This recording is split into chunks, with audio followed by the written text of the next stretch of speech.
Hello, world. No. Hello, my name is Holden Madagame, and you're watching Alltagsoper first video interview. I am with Emil Roijer, and he is our director for our new production of Don Giovanni. Hello. Hi.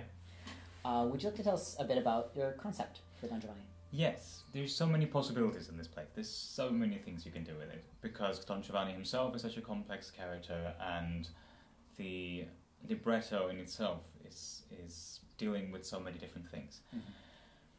And I wanted something that appeals to us now and to the audience, but also for the singers on the stage. So we're going to do Don Giovanni that has a lot to do with the current refugee crisis in Europe at the moment. Don Giovanni and Leporello will be two of the fugitives coming here, and the opera shows what happens when two people come into a society that doesn't belong here and start to break the moral codes of that society, how hard that society fights back and crushes them. And so Don Giovanni and Leporello are refugees. What are the other characters' roles as far as this concept goes?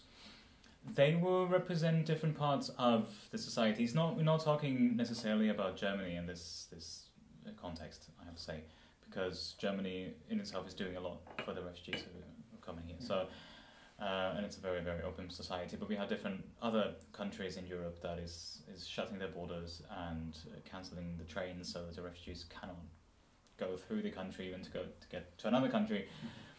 And so the other characters would be everything from high officials to charity workers working with the refugees. So, for example, Elvira is one of the charity workers, and Donna Anna and Don Ottavio are sort of like the high society sort of people. Yes.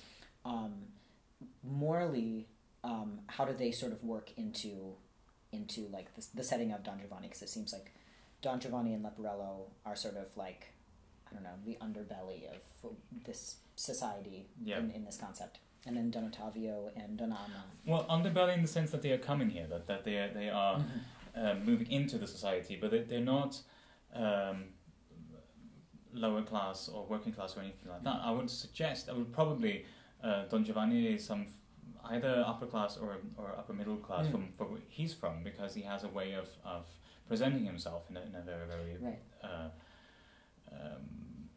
he has a manner which Leporello doesn't. For instance, we have this difference in how they present themselves that suggests that they are part of different groups in their society where they're from as well.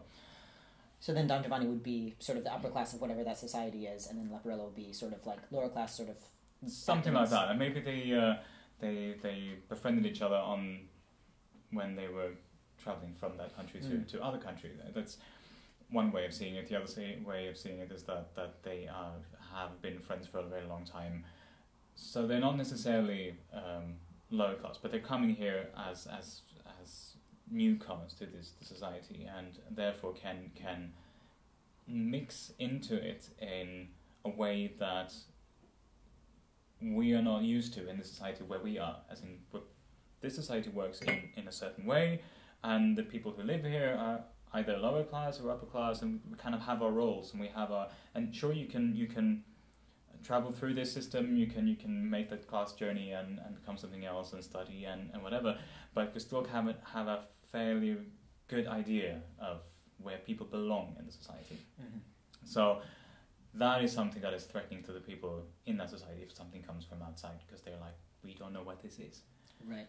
Yeah. Foreign object, essentially. And one of the major points of this production as well is that we tend to see the people coming here as an homogeneous group, a big group of people who's like, they're coming here, and of course they are, but in the same sense they're not, because they're individuals. They're coming from different parts of different cultures. They're not just from one country, they're from several different countries, from different cultures, from different parts in that culture. They are bringing with them experiences and expectations and feelings that is very, very personal for each character. Yeah. And that's something that we keep forgetting when we're talking about refugees. We can't treat them as a group because, I mean, we can't even treat people as a group who, if they're not refugees, like that's no, exactly, still doesn't work. No. Although we still need to see systematic and systems in what we see. We can't just keep looking at every person as an individual, because then they will never see the big picture. Of course, there is a big picture. Of course, there is different parts of structures that make things work in different ways and not work. But we have to see both. I think that's much more complex than people want it to be. Yes. Yeah. What are you most excited about as far as the production goes? I'm of course interested in seeing if we can make this concept understandable in the context of putting it on a stage. And then I'm very, very excited about to see if the ideas and mental pictures that I have translates into the singers on stage and the situations on stage. Because of course I have ideas not just visually about how people move, but also how they are and how they treat each other and what they do. And then, but at the end it's not really me. I'm not the one standing on that stage. It's you guys, and you have to be the ones taking these ideas and feelings and suggested feelings and make them your own, and then we have something else on that stage happening, and to see what actually comes out. That's going to be exciting. That's exciting. Is it also a little bit scary? Definitely. Yes, definitely, because it's a searching, it's a search for all of us, not just for the people on the stage who are like, oh, okay, so where do I move? How do I move? But also for me, for the concepts in itself, for the entire production, to try out different things and see how that translates, and what actually going to happen at the end, we don't really know. And that's what's so interesting with everything that's on a stage, that we don't know until the curtain falls. Basically, we don't know what's going to happen on that stage. What were some of the practical and or intellectual reasons that you decided on this concept? Well, the practical reasons is that we're doing it in a place that is not meant as a theatre. It's a different space, and it's both exciting and new and interesting to do theatre in such a space, but it also has its limitations of what you can do stage-wise for that. When it comes to lighting and when it comes to sceneries and stuff like that. And that's, of course, one of the reasons as well to put it in present-day Berlin, because we're already here. We don't need a backdrop and fancy clothes and stuff like that. No, but there is a difficulty with doing the Giovanni today, because it's so obviously written for the late 18th century, where they had an entire tradition of doing Don Giovanni operas. Basically, that was one of the things that they did in Prague. That was their speciality, to do Don Giovannis from different composers and different librettists. So, and of course, it's set in that kind of environment where they had servants and stuff like that, which we don't have today to that same extent, even though some people do.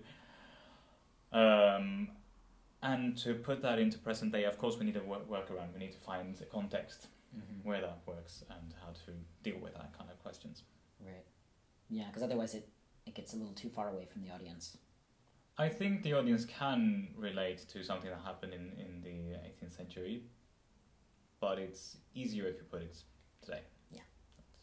And then there should be a reason for putting it in the 18th century. I mean, for the people at that time, they put it in present time. Right. Yeah. They wrote it for their own time. So if we do it in another time than our own time, then we still have the problem of how to relate this to the audience that is not in a present time. A problem that they didn't have, because for them it was present time. What kind of productions would you like to do in the future after Don Giovanni has come and gone? I'm interested in everything that has to do with music drama. I'm composing as well, and in a year we'll have the premiere of a piece that I've written the music to at the Gothenburg Opera. We'll do a showcase there for an opera, and and that's something that's really exciting as well, because again I will be in another position, and exploring other parts of this. I usually call it a triangle of music drama. You got music, of course, and you got the text and the drama, and then you got the people on stage. You got the scenic action, and this triangle is something that I've been working with and exploring and experimenting with for a lot of years, and I will keep doing that for a lot of years. Oh, cool. What kind of it's an opera, right? Yes. What kind of opera is it? It's a youth opera. It's not a children's opera. It's not an opera just for adults, but for young adults and for teenagers, basically. That still hasn't, and it's about identity. So it's for people who hasn't figured out who they are yet. So it kind of works for adults as well. And who you are in this world, and your how you treat yourself and how you treat others, and how you experience yourself and how you find your way in this world. That's interesting, because there's not really, I don't think I've ever heard of an adult, like a young adult opera. Not specifically, no. It's a very, very small field still. Although it's actually, I mean, it's strange that we haven't targeted this group more before in the opera world, because it's such a relevant group that would be, I think they would appreciate it. That's my... Yeah, I think that makes sense, because we already, I mean, we have adult operas. I mean, most operas are essentially adult operas. Yeah. And then we have children's operas. But even just as far as audience members in an opera go, we kind of lose that group. We lose that young adult group. Yeah. And that's mainly because there aren't very many operas that are written for them specifically, and not so many productions that are done for them either.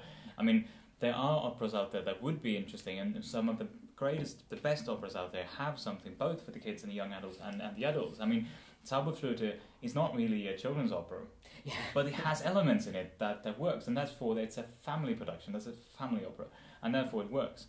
But operas that target this group in between there,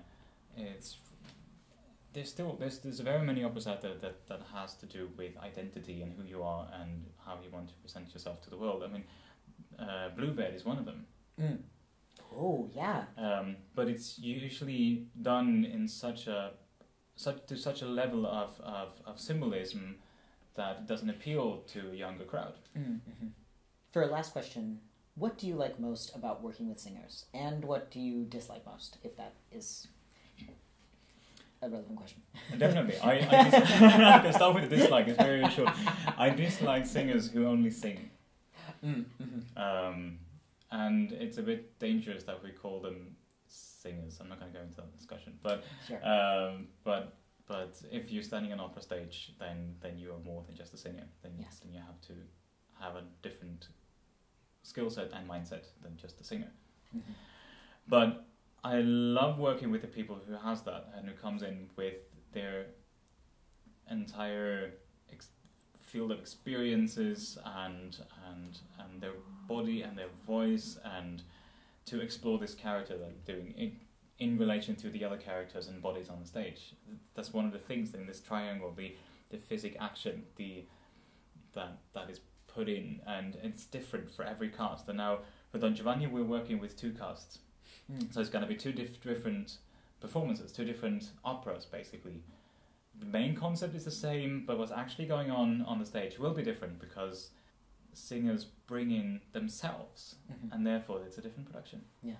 It's like exactly what you were talking about before, as far as like seeing refugees as a group, for example, and seeing like singers as a group, even though like everybody's individual. Well, thank you very much, Emil. Thank you. And thank you for watching. And you can check us out on Facebook at Alltagsoper, and then also at our website at alltagsoper.wix.com. See you next time.